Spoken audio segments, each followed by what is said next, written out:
अपर्णा यादव को काफ़ी समय से उनको पार्टी में एज ए एसेट यूज किया जा रहा है, मुझे ऐसा लग रहा है, क्योंकि भारतीय जनता पार्टी जिस तरीके से इतने दिनों से वाकई में पार्टी में है, लेकिन कोई ना मंत्री पद दिया गया, ना उनको कोई लोकसभा की सीट दी गई है। ऐसे में अभी तक कोई सीट का भी कोई घोषणा नहीं हुई, तो ऐसे में देखना होगा कि अपर्णा यादव ने जो वह कहती हैं कि मैं बीजेपी की कार्यकर्ता हूं और यूं ही काम करती रहूंगी, आलाकमान जो फैसला सुनाएंगे मैं उसे स्वीकार करूंगी। अब देखने वाली ये बात होगी आप कब तक यहाँ पर इंतजार करें। ठीक वही स्थिति यादव परिवार के लिए भी अपर्णा यादव भाजपा के पास एक मुख्य जो मोहरे के तौर पर मौजूद है।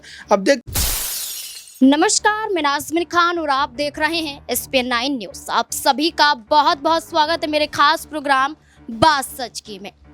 समाजवादी पार्टी को अस्तित्व में लाने वाले उत्तर प्रदेश के मुख्यमंत्री और भारत के रक्षा मंत्री रहे और मरणोपरांत पद्म विभूषण से सम्मानित मुलायम सिंह यादव की दो बहुओं की चर्चा एक बार फिर से होती हुई नजर आ रही है। और ये चर्चा लोकसभा चुनाव से पहले इसलिए हो रही है क्योंकि ये जो दो बहुएं हैं, इन दो बहुओं को लेकर ये चर्चा है कि क्या लोकसभा सीटें मिलती हुई नजर आएंगी। एक बहू को तो सीट मिल जाती है, लेकिन दूसरी की अभी चर्चाएं होती हुई नजर आ रही हैं। बात हो रही है यहाँ पर डिंपल यादव की और अपर्णा यादव की।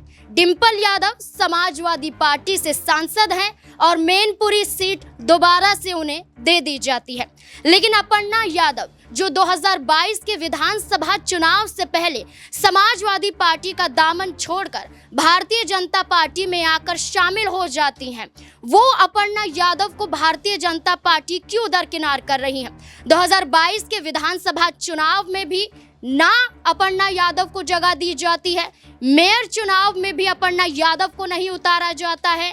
विधानसभा चुनाव की बात करें, उसके बाद मेयर चुनाव के बाद राज्यसभा का चुनाव तो अभी गया है, उसमें भी अपर्णा यादव को जगह भारतीय जनता पार्टी नहीं देती है। लेकिन चर्चा है कि क्या लोकसभा चुनाव में टिकट अपर्णा यादव को मिलता हुआ नजर आएगा। क्या अपर्णा यादव को मैनपुरी से चुनावी मैदान में भारतीय जनता पार्टी उतारेगी, या फिर अपर्णा यादव को सिर्फ भारतीय जनता पार्टी में यूं ही शामिल किया गया है ताकि समाजवादी पार्टी को एक वक्त पर करारा झटका दिया जा सके। इससे जुड़े हुए तमाम सवाल यहाँ पर बनते हुए नजर आते हैं। न्यूज रूम में मौजूद हैं, जानने की कोशिश करेंगे कि क्या अपर्णा यादव को अब टिकट मिलेगा या नहीं। मेरे साथ सिराज मौजूद हैं, उनसे जानने की कोशिश करेंगे।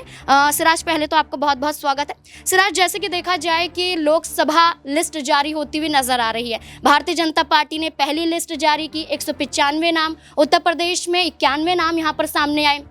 तो ऐसे में ये देखा जा रहा है कि सीटों की चर्चा हो रही है, लेकिन अपर्णा यादव की चर्चा नहीं हो रही है। भारतीय जनता पार्टी इस बार भी क्या अपर्णा यादव को साइड कर देंगी या फिर मैनपुरी से चुनावी मैदान में उतारती हुई नजर आएंगी यहाँ पर, क्योंकि सपा की बात करें तो वहां से डिंपल यादव चुनाव लड़ रही हैं।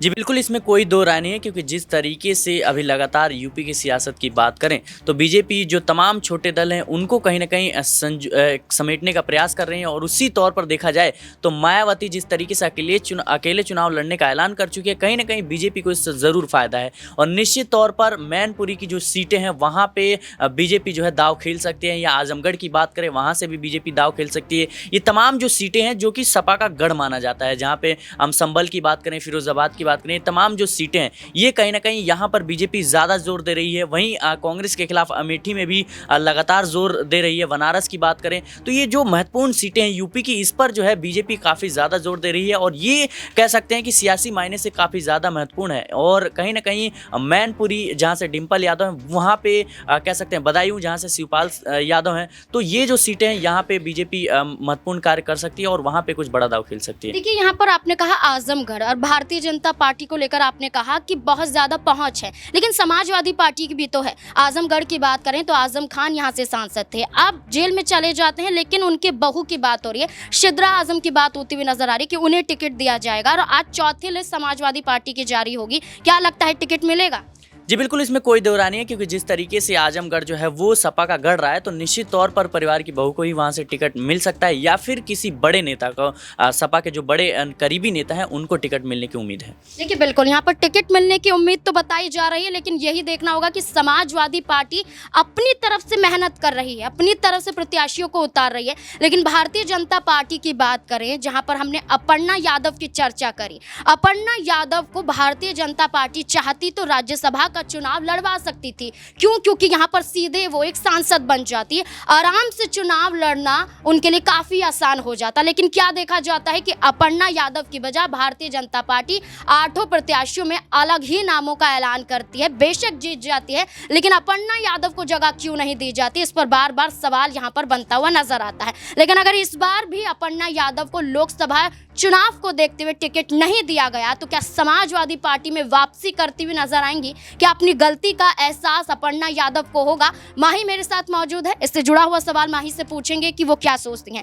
माही, जैसे कि अपर्णा यादव की हमने यहाँ पर चर्चा की कि भारतीय जनता पार्टी में शामिल होती हैं, ये कहती हैं कि सम्मान की वजह से मैं शामिल हुई हूँ, एक बड़ी पार्टी है और बड़ी पार्टी होने के नाते सोच विचार से ही वो फैसला लेती है। तो इतना लंबा समय बीत जाता है, अभी तक अपर्णा यादव के बारे में सोच नहीं पाई, आखिरकार कब सोचेंगे? अगर लोकसभा चुनाव के दौरान टिकट नहीं दी गई तो क्या समाजवादी पार्टी में वापसी कर सकती हैं? जी बिल्कुल, जिस तरीके से अपर्णा यादव को काफ़ी समय से उनको पार्टी में एज ए एसेट यूज किया जा रहा है, मुझे ऐसा लग रहा है, क्योंकि भारतीय जनता पार्टी जिस तरीके से इतने दिनों से वाकई में पार्टी में है, लेकिन कोई ना मंत्री पद दिया गया, ना उनको कोई लोकसभा की सीट दी गई है। ऐसे में अभी तक कोई सीट का भी कोई घोषणा नहीं हुई। तो ऐसे में देखना होगा कि अपर्णा यादव ने जो गलती की है उसको सुधारते हुए नजर आएंगी, क्योंकि अखिलेश यादव को कहीं ना कहीं कमज़ोर करने के लिए उनके परिवार के एक मेंबर को कुछ दिन पहले ही, जब शिवपाल सिंह और अखिलेश यादव के बीच में दरार देखने को मिल रही थी, तब भी बीजेपी चाह रही थी कि शिवपाल सिंह यादव भी उनके खेमे में आ जाए। तो ऐसे में ये देखना होगा कि केवल ये लोग इसलिए अपर्णा यादव को रख रहे हैं अपनी पार्टी में कि अखिलेश यादव का एक कोई ऐसा मेंबर रहेगा, उसके बाद वो बीजेपी उनको कमजोर करते हुए नजर आएगी। एक और सवाल रहेगा, और सवाल यहाँ पर अनुप्रिया पटेल से रहेगा कि जिस तरीके से अनुप्रिया पटेल की बातें हम यहाँ पर करते हुए नजर आ रहे हैं, और अनुप्रिया पटेल को लेकर ये कहा जा रहा है कि वो चाहती थी कि कैबिनेट में उनके विधायक को जगह मिले, लेकिन नहीं मिली। अब लोकसभा सीटों को लेकर चर्चा हो रही है कि वहाँ पर वो एक तरीके से 2 सीटों की मांग कर रही हैं, और 2 सीटों को लेकर भारतीय जनता पार्टी के सामने चुनौतियाँ दे रही हैं। अगर यहाँ पर सीटें नहीं दी गई, मिर्ज़ापुर की बात करें, यहाँ पर सोनभद्र की बात करें, तो अनुप्रिया पटेल इस पर अड़ी हुई हैं। भारतीय जनता पार्टी अगर नहीं देती हैं तो क्या वो भी नाराजगी जाहिर करती हुई नजर आ सकती हैं?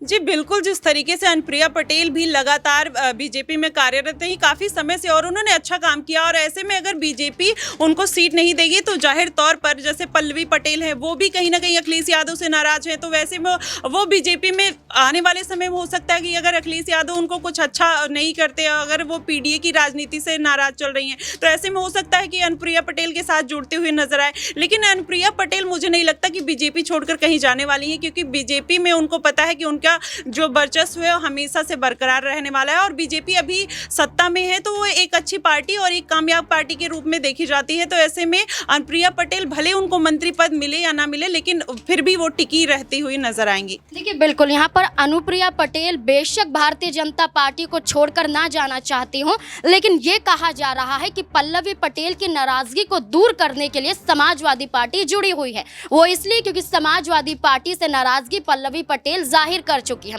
लेकिन आज चौथी लिस्ट में ये कहा जा रहा है कि पल्लवी पटेल का नाम शामिल हो सकता है। कौन सी सीट दी जाएगी? क्या मिर्जापुर की सीट दी जाएगी? क्या फूलपुर की सीट दी जाएगी? इस पर चर्चा होती हुई नजर आएगी। चौथी लिस्ट से पहले हमारे सहयोगी का इस पर क्या कहना है, आइए जानते हैं।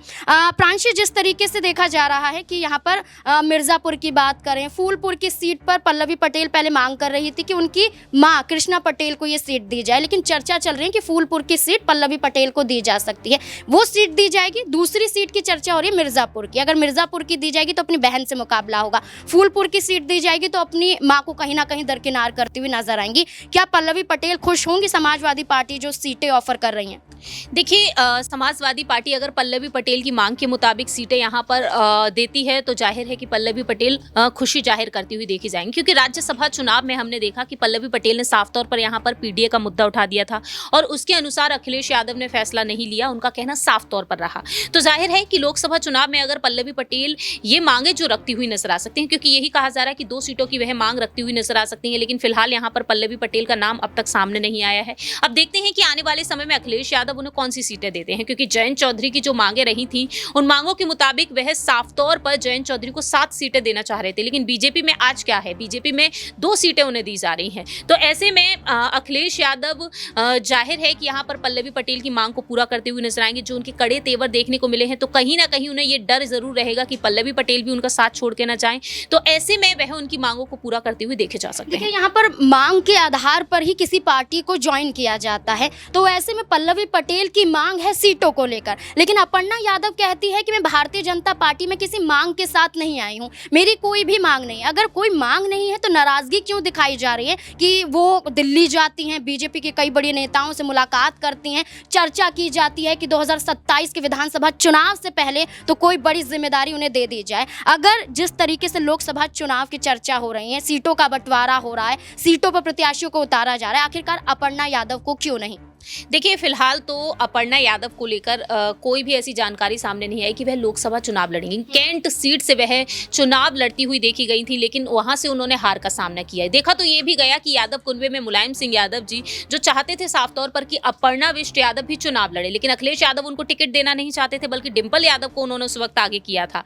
लेकिन इसके बाद देखा गया कि अपर्णा जिस तरह से बीजेपी में शामिल हुई, आज वह कहती हैं कि मैं बीजेपी की कार्यकर्ता हूं और यूं ही काम करती रहूंगी, आलाकमान जो फैसला सुनाएंगे मैं उसे स्वीकार करूंगी। अब देखने वाली ये बात होगी आप कब तक यहाँ पर इंतजार करते रहेंगे। ना ही राज्यसभा सीटों के लिए उन्हें आगे किया गया, ना ही मेयर चुनाव के लिए आगे किया गया। इसके अलावा देखा गया कि विधानसभा चुनाव को लेकर भी उस वक्त चर्चाएं हो रही थी। तो देखते हैं कि अपर्णा यादव क्या वाकई में बीजेपी खेमे में अब जाकर लोकसभा चुनाव लड़ती हुई नजर आएंगी, क्योंकि एक वक्त तो ये तक कहा गया कि स्मृति ईरानी की तरह ही उन्हें लोकसभा चुनाव लड़ाने के लिए आगे किया जाएगा, लेकिन फिलहाल इस पर कोई आशंकाएं नजर नहीं आ रही हैं। अब देखने वाली बात यह होगी कि अंदरूनी तौर पर यहाँ पर क्या खिचड़ी पक रही है अपर्णा यादव के लिए कि क्या कुछ नहीं, या फिर अपर्णा यादव इस बार भी खाली हाथ ही नजर आएंगी। देखिए, बिल्कुल यहाँ पर अपर्णा यादव की चर्चा तो तब भी हुई जब ये कहा जा रहा था कि हो सकता है कि अगर लोकसभा चुनाव लड़ेंगी तो लखनऊ सीट दे दी जाए, लेकिन लखनऊ की बात करें तो राजनाथ सिंह यहाँ से चुनावी मैदान में उतरते हुए नजर आते हैं। डिंपल यादव के खिलाफ न जाने की बात अपर्णा यादव करती हुई नजर आई थी।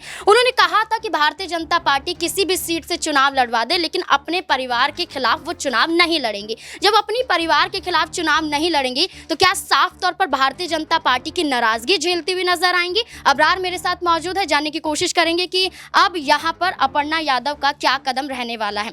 अबरार, जिस तरीके से अपर्णा यादव की चर्चा लोकसभा चुनाव से पहले होने लगी है वो इसलिए क्योंकि लोकसभा सीटों की मांग हो रही है।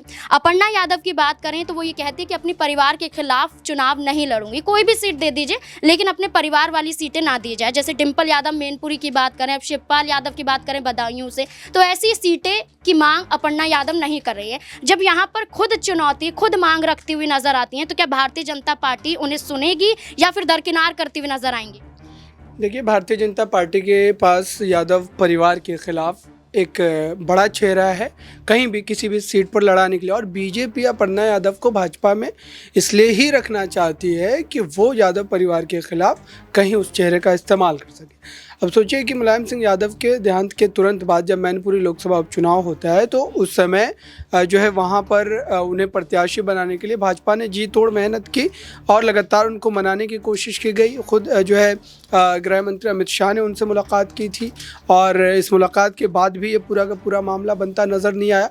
तो ये चीज़ें बता रही है कि अखिलेश यादव, डिंपल यादव, धर्मेंद्र यादव, प्रतीक यादव या तमाम जो ऐसे बड़े चेहरे हैं जो भी आने वाले भविष्य में राजनीति में कदम रख सकते हैं, उनके खिलाफ भी भाजपा अपर्णा यादव का इस्तेमाल यादव परिवार के खिलाफ ही करेगी। अगर अपर्णा यादव एक सुरक्षित सीट चाहती है या फिर ऐसी सीट चाहती है जहां पर जो है यादव कुंबे से कोई चेहरा नहीं हो, तो ये बहुत आप कह सकते हैं कि इसके चांसेस कम ही है। तो अपर्णा यादव को इसके लिए तैयार रहना पड़ेगा कि उन्हें कभी अखिलेश यादव के खिलाफ भी चुनाव लड़ना पड़ सकता है, डिंपल यादव के खिलाफ भी लड़ना पड़ सकता है, शिवपाल यादव के खिलाफ भी लड़ना पड़ सकता है।